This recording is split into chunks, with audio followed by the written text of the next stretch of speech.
2025 भारतीय auto sector के लिए ऐतिहासिक साल बनता हुआ नजर आ रहा है। टैक्स में राहत, सस्ते लोन, अच्छी बारिश और त्योहारों की जबरदस्त खरीदारी ने जो है कुल मिलाकर गाड़ियों की बिक्री को रफ्तार दी है।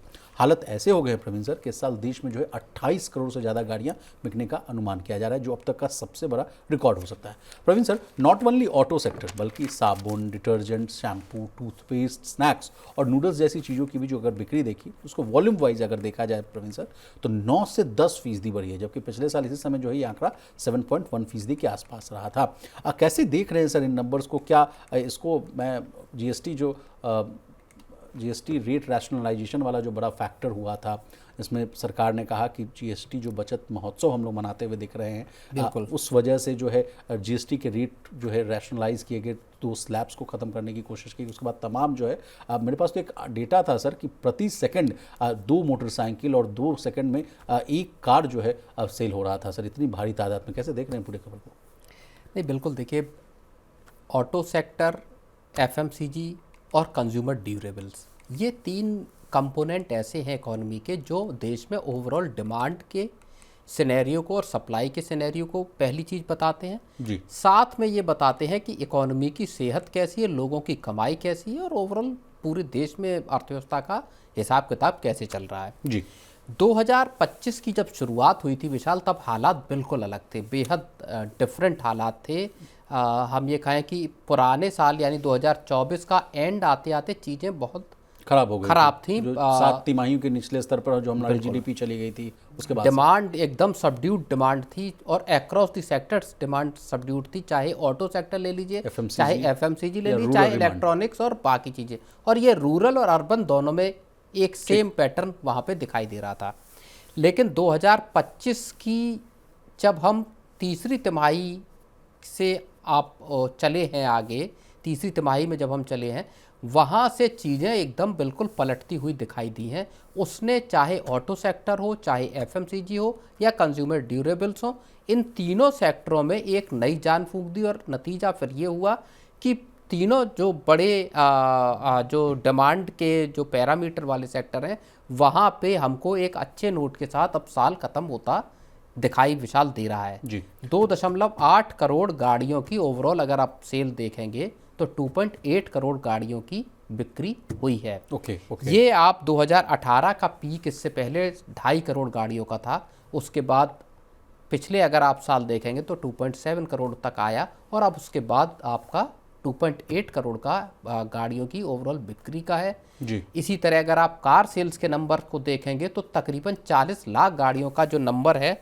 वो हमको अक्टूबर में सेल्स दिखाई दे रही है विशाल। जो अगर आप इससे पिछले महीने को देखेंगे सितंबर को तो 33 लाख थी। तो 22 सितंबर असल में एक जो मार्क क्रिएट हुआ जहां जीएसटी के 2 बड़े ऐलान किए गए, रेट रेशनलाइजेशन किया गया, उसने असल में पूरी तस्वीर इकोनॉमी की विशाल बदल दी। इसके अलावा सर ये भी फैक्टर्स सामने आ रहे हैं कि गाड़ियां क्यों बिक रही। कहा जा रहा है कि सस्ते लोन जो आरबीआई की तरफ से जो है ब्याज दरें कम की गई, 100 बेसिस पॉइंट का जो है सीआरआर में कट और तमाम जिस तरह से देखिए कि रेपो रेट में भी लगातार जो है कटौती की गई, उसके कहा गया कि कार और बाइक लेने में जो है बहुत जो है आसानी हो गई, लोन सस्ते हो गए और ईएमआई कम हुआ तो और खरीद बढ़ गई। फिर तीसरा फैक्टर ये आ रहा है सर कि अच्छा मानसून देखने को मिला और जो ग्रामीण डिमांड है वो देखने को मिली। गांव में भी सर बाइक, स्कूटर और छोटी कारों की डिमांड जो है वो बढ़ती हुई नजर आ रही है। फिर अगला फैक्टर ये त्यौहार वाला भी अगर आप जोड़ दीजिए, अक्टूबर नवंबर में त्योहारों के दौरान जो है कहा जा रहा है कि बम्पर बिक्री हुई। सिर्फ अक्टूबर में 40 लाख से ज्यादा, जैसा कि आप भी बता रहे हैं, गाड़ियां बिकी, जो अब तक का सबसे ज्यादा रिकॉर्ड है। अब कौन कौन सी गाड़ियां जो है जिसको सबसे ज्यादा फायदा हुआ वो भी लिस्ट है सर, वो भी मैं बता देता हूँ। 2 पहिया वाहन, बाइक और स्कूटर को सबसे ज्यादा फायदा हुआ, छोटी और सस्ती कारों को बहुत फायदा हुआ सर, और एंट्री लेवल की जो गाड़ियां हैं जिन पर टैक्स कम हुआ था वो सबसे ज्यादा बेनिफिट जो है उनको होता हुआ दिख रहा है। लेकिन सर अब बढ़ते हैं नहीं तो, लेकिन इसको, इस चीज़ को अब समझने की कोशिश करते हैं। आपने 2-3 चीज़ें बताई जी। एक इंडिकेटर बताया कि दोपहिया गाड़ियाँ, मोटरसाइकिल, स्कूटर्स की सेल्स में अच्छा इजाफा हुआ। दूसरा एंट्री लेवल की कारें और छोटी कारें एंट्री लेवल की कारें, एक बात आप मानकर चलिए, ये दोनों ये बताते हैं कि रूरल जो एरियाज़ हैं वहाँ पे डिमांड का जो अपटिक है, तेज़ी है, वो कहीं ज़्यादा है जी। एसयूवीज को पछाड़ दिया है छोटी कारों ने बिक्री के मामले में, और लास्ट में ये पूरा खेल जो पूरा ऑटो सेक्टर में जो एकदम उलटफेर हुआ है वो बिल्कुल साल के आखिरी 3 महीनों में दिखाई दे रहा है। एसयूवीज की बिक्री को पछाड़ दिया छोटी कारों ने, यानी रूरल सेल्स बढ़ी है। दूसरी तरफ छोटी जो स्कूटर और मोटरसाइकिल हैं वहाँ पे भी बिक्री जब बढ़ती है तो ये पता चलता है कि ग्रामीण इलाकों में आमदनी अच्छी हुई है, अच्छा मानसून रहा है और लोगों के पास खर्च लायक पैसे हैं, और सरकार का जो सपोर्ट मिला है जीएसटी कट का, उसने एक बहुत रुकी हुई डिमांड को एकदम से फिर खोलने का काम किया। एफएमसीजी सेक्टर पर भी अगर आए सर तो महंगाई के कारण जो मांग जो थी, जो सुस्त पड़ी हुई थी, उसमें जो है जान आती हुई दिखी। और इसी बीच सर 2-3 कंपनियों की राय है, उसको मैं ऑन स्क्रीन में चाहता हूं कि मैं उसको पढूं। जैसे पार्ले का कहना है कि आगे की जो है 2 तिमाहियों में रफ्तार बनी रहेगी और प्रीमियम जो प्रोडक्ट्स उन पर जोर रहेगा। विप्रो कंज्यूमर केयर के अनुसार कहा जा रहा है कि टैक्स की राहत, सस्ती कमोडिटीज, अच्छी बारिश, सब मिलाकर माहौल जो है वो पॉजिटिव यानी सकारात्मक दिख रहे हैं। गोदरेज कंज्यूमर को भी उम्मीद है सर कि जीएसटी और इनकम टैक्स कटौती से लोगों के हाथ में ज़्यादा पैसा रहेगा और डिमांड में रहेगी। और जिस तरह से आप कह रहे थे सर कि पहले जो है नॉट ओनली रूरल मतलब अगर शहरों में भी देखा जाए तो वहाँ भी समस्याएं बदस्तूर जारी थी, लेकिन अब ये चीज़ें जो हैं दुरुस्त होती हुई दिख रही हैं। कुछ ऐड करना चाहेंगे? बिल्कुल। वॉल्यूम ग्रोथ जो है अक्टूबर से दिसंबर के दौरान एफएमसीजी प्रोडक्ट्स की वो 9 से 10% की रफ्तार से बढ़ी है। पिछले साल अगर आप देखेंगे इसको तो ये 7.1% थी 2024 के अक्टूबर से दिसंबर के दौरान, जो 9 से 10% की ग्रोथ यहाँ दिखाई दी है। एफएमसीजी कंपनियां अगर आप पीछे 1-1.5 साल में देखेंगे तो इनकी हालत बहुत बुरी तरह से ख़राब हुई थी। तमाम फैक्टर थे, ऊंची महंगाई भी उसमें एक फैक्टर था, जहां इनपुट कॉस्ट बढ़ी, कंपनियों को अपने पैक साइज छोटे करने पड़े, ग्रामेज कम करने पड़े, वहाँ पे तमाम तरह के ऐसे काम करने पड़े जिसमें कीमतों को स्थिर या तो रखा जाए या थोड़ी कीमतें बढ़ाई जाए और पैक का ग्राम जो है या वजन कम किया जाए और उस तरह से चीज़ों को निकालने की कोशिश की जाए। इस सब कदमों के बावजूद चीज़ें बिकना दिखाई दे नहीं रहा था और अर्बन और रूरल दोनों इलाकों में हालात एक जैसे थे। लेकिन एक जीएसटी कट ने पूरी की पूरी चीज़ों को बदल दिया और अब जो सिनेरियो आउटलुक जो दिखाई दे रहा है वो ज़्यादा बेहतर दिखाई दे रहा है। सर अंतिम में कंज्यूमर इलेक्ट्रॉनिक्स बाजार की भी बात कर लेते हैं, वो भी तेज़ी से बढ़ रहा है, यानी जो एसी, फ्रिज, वॉशिंग मशीन जो है इत्यादि। अनुमान जताया जा रहा है सर कि फाइनेंशियल ईयर 2027 तक भारत जो है दुनिया का चौथा सबसे बड़ा बाजार बन जाएगा और सर 2029 तक तो इसका आकार जो है वो 3 लाख करोड़ तक पहुँच सकता है। सर क्यों बढ़ेगा सर ये सेक्टर? क्या लोगों की आय बढ़ रही है, ये बड़ा फैक्टर है खासकर गाँव और छोटे शहरों में, या ग्रामीण इलाकों में जो बिजली और जो फाइनेंस की जो समस्या थी वो अब दूर होती हुई दिख रही है, सुविधाएं मिल रही हैं, लोगों को कर्ज मिल रहा है, एमएफआईज वाला मामला भी है, माइक्रो फाइनेंस कंपनियों के जरिए उनको लोन मिल जा रहा है, आसानी से लोन मिल जा रहा है। क्या ये फैक्टर है या कोई और फैक्टर है? नहीं, बिल्कुल सारे जो आपने फैक्टर बताए सारे फैक्टर यहाँ प्ले करते हुए दिखाई दे रहे हैं। रूरल डिमांड बढ़ रही है, रूरल इनकम में इजाफा हुआ है, सड़कों का नेटवर्क अच्छा हुआ और अब गांव देहात में बिजली की जो पहुंच है, न केवल गांव देहात तक बिजली पहुंची है बल्कि बिजली 24 घंटे बिजली पहुंचने का भी एक माहौल तैयार हुआ जहाँ पे कि तकरीबन सारा दिन आपको बिजली पहुंच रही है।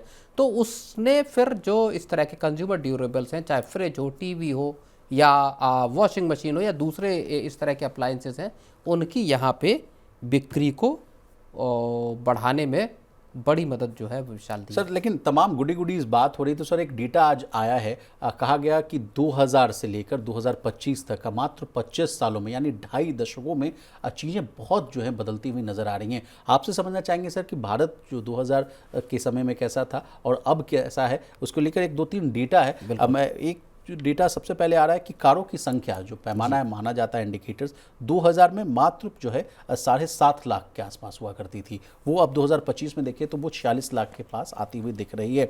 मोबाइल फ़ोन्स की जो संख्या है वो 2000 में देखिए तो 19 लाख के आसपास हुआ करती थी, वो अब 2025 में बढ़कर 118 करोड़ से भी अधिक होती हुई नजर आ रही है। टेलीकॉम सब्सक्राइबर्स की बात करें यानी जितने लोग जो है फ़ोन का इस्तेमाल कर रहे हैं, 2000 की बात की जाए तो उस समय जो है 28.5 मिलियन यानी 2.85 करोड़ लोग जो थे वो टेलीकॉम के सब्सक्राइबर्स थे, मोबाइल फोन चलाते थे। लेकिन 2025 में यह आंकड़ा बढ़कर 123 करोड़ हो गया। आप ध्यान दीजिएगा 140 करोड़ से अधिक की आबादी है हमारे देश की। होटल कीज यानी होटल की संख्या देखा जाए तो 2000 में मात्र 24,000 होटल्स हुआ करते थे, लेकिन 2025 में ये संख्या बढ़कर 2,04,000 के पार जाती हुई दिख रही है। नंबर ऑफ QSR चीन आउटलेट्स यानी जो क्विक सर्विस जो है रेस्टोरेंट्स होते हैं वो बेहतर रूप से प्रवीण सर समझाएंगे, जैसा कि आपको और आसान भाषा में अगर समझाएंगे, मान लीजिए हल्दीराम का आउटलेट हो गया, बीकानेर वाले का आउटलेट हो गया और तमाम जैसे जो आप गए फटाफट खाए और चले आए, उनकी संख्या देखिए 2000 में मात्र ये 500 से 800 हुआ करते थे और 2015 में बढ़कर 3,500 से 4,000 हुए और 2025 में आंकड़ा बढ़कर जो है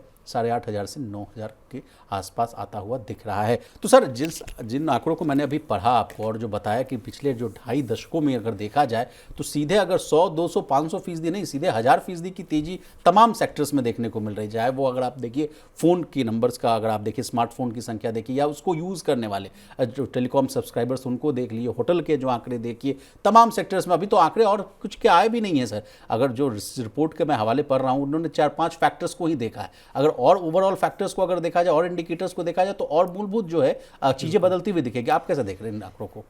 तो विशाल देखिए, जब 25 साल पूरे किए हैं इस नए जो 21वीं सदी के हमने, उसके 25 साल बेहद महत्वपूर्ण है और एक सदी के चौथाई हिस्से को हमने पूरा कर लिया है। इस दौरान भारत की पूरी ग्रोथ को हम समझने की कोशिश भी करते हैं। 3 सक्सेसिव गवर्नमेंट, एक तरह से अगर हम ब्लॉक्स के हिसाब से देखें, एनडीए के ब्लॉक की और फिर यूपीए की, तो 3 एक तरह से सरकारें रही। वाजपेयी का दौर रहा 2000 से 2004 के दौरान, 1999 से 2004 तक सरकार रही। 4 से 14 तक डॉक्टर मनमोहन सिंह रहे जो खुद इकोनॉमिस्ट थे, और उसके बाद से प्रधानमंत्री नरेंद्र मोदी की सरकार है 2014 से 25 तक। इस दौरान जो बदलाव हुए हैं वो बेहद महत्वपूर्ण है और देखने लायक है। सरकार ने रिफॉर्म के मोर्चे पर भी बहुत चीज़ें की हैं, चाहे मनमोहन सिंह की सरकार रही हो या प्रधानमंत्री मोदी या वाजपेयी जी की गवर्नमेंट रही हो। सबसे बड़ा बदलाव जो हमको दिखाई देता है वो टेलीफोनी की क्रांति के तौर पर दिखाई देता है, जहाँ पे मोबाइल फ़ोन आना 2000 के उसमें शुरुआत हुई थी जी। और तब का जो आंकड़ा बताता है पूरे देश में अगर आप मिलाएंगे तो सिर्फ और सिर्फ 19 लाख फ़ोन थे हुआ करते देश में मोबाइल फ़ोन, और जो आज आंकड़ा 118 करोड़ पहुंच गया है। इससे देश में रैपिड एक्सपेंशन, जो पूरा का पूरा जो डिजिटल क्रांति है, जिसके बूते आज हमारा पूरा यूपीआई इकोसिस्टम टिका हुआ है, पूरा बैंकिंग सिस्टम है, जिसके बूते पैन, इनकम टैक्स, सारी जो पूरी इकोनॉमी आज को आप देख सकते हैं। बिल्कुल, सारी जो इकोनॉमी आज असल में जो अगर डिजिटलाइजेशन हुआ है तो उसकी बैकबोन अगर है तो वो आपका मोबाइल फ़ोन है, और इसमें भारत के लगातार जो किए गए कदम है वो विशाल है जी। और यही डेटा फिर आपको चाहे कार्स हो, चाहे बाकी के जो चाहे टूर ट्रैवल के अगर लिहाज से आप देखें तो होटल हो, या फिर आपके QSR या होटल चेन्स हो, इनको अगर आप देखते हैं तो 25 साल में भारत ने एक बिल्कुल बड़ी तेज ग्रोथ वाली यात्रा विशाल तय की है। इसका कई आंकड़े थे सर जो हम लोग अभी जो है $4 ट्रिलियन के आसपास पहुंचने की बात कर रहे हैं। 2047 तक जो कहा जा रहा है कि $5 ट्रिलियन, और वहां तक पहुंचने पर डेवलप्ड इकोनॉमी का जो है तमगा मिल जाएगा। इन सब बातों को भी अचीव करने की बात अगर देखा जाए तो what is the way forward? क्या हम लोग 47 तक 5 ट्रिलियन का आंकड़ा पार करेंगे या उससे अधिक जाकर हम लोग देखते हैं अपने आप को? नहीं, बिल्कुल देखिए, 2047 तक डेवलप्ड देश बनाने का टारगेट भारत ने रखा है। अलग अलग जो आंकड़े हैं वो ये बताते हैं कि साहब आपको 12% की ग्रोथ, अगर हम ग्रोथ रेट के हिसाब से इस चीज़ को समझने की कोशिश करें, 12% की ग्रोथ बताया जाता है। कुछ में ये कहा जाता है 8-9% की ग्रोथ भी अगर कंसिस्टेंट ग्रोथ रहती है तो भी भारत उस पड़ाव पे पहुंच सकता है। मेरा ये मानना है कि जिस तरह से चाहे रिन्यूएबल एनर्जी हो या दूसरे इमर्जिंग सेक्टर्स हो, वहाँ पे भारत का परफॉर्मेंस है, जो एक एस्पिरेशनल आपकी पॉपुलेशन है, आबादी है, चाहे डेमोग्राफिक डिविडेंड हो, ये और एक पॉलिसी फ्रेमवर्क, एक सिंक पे पॉलिसी फ्रेमवर्क, वो भारत को यहाँ पे पहुंचाने में कारगर साबित। एक लास्ट सवाल मैं आपसे पूछना चाहूँगा कि जो नंबर बता रहे हैं सर कि देखिए 19 लाख और कहाँ 118 करोड़, क्या फैक्टर्स रहे जो इस तरह के जो है मूलभूत जो है चेंजेस दिखाने में हम लोग को मदद कर रहे हैं सर? कैसे क्या बदलाव हुआ मात्र 25 साल में? अगर मात्र 2000 से देखा जाए 2025 के बीच तो 2-4-5 कारण या कोई रिफॉर्म्स करने वाली जो आप पॉलिसी हो या प्रोग्राम हो उनको आप नाम देना चाहें? नहीं, देखिए, एक तो आप ये समझिए कि इन 25 सालों में सबसे ज़्यादा क्या बदला? सबसे ज़्यादा बदला है लोगों के कमाई। जब 2000 के दशक में अगर आप देखेंगे, 2000 में देखेंगे, तब लोगों की इनकम, और 25 साल में लोगों की इनकम में एक्सपोनेंशियल सुधार हुआ है। यही वो वजह है जिससे पिछले 8-10 साल में जब हम बात करते हैं, और ख़ास तौर पे नरेंद्र मोदी सरकार में तकरीबन 39 करोड़ लोग बेहद गरीबी की रेखा से बाहर निकलकर विशाल ऊपर आए हैं। तो लोगों की कमाई में एक बड़ी बढ़ोतरी, इजाफा हुआ है। उसके साथ सरकार के जो पॉलिसी जो फैसले रहे हैं 14 से लेकर 25 तक अगर ख़ास तौर पर हम देखें, जिसमें बैंकों का परफॉर्मेंस, बैंकों का जो बुरी स्थिति थी खासतौर पे सरकारी बैंकों की, वहाँ से निकलकर बैंक बड़े कद्दावर बैंकों की श्रेणी में बनते हुए दिखाई दे रहे। तो वो सरकार के तमाम ऐसे फैसले इसमें शुमार रहे हैं जिन्होंने इस पोजीशन तक आने में मदद की है।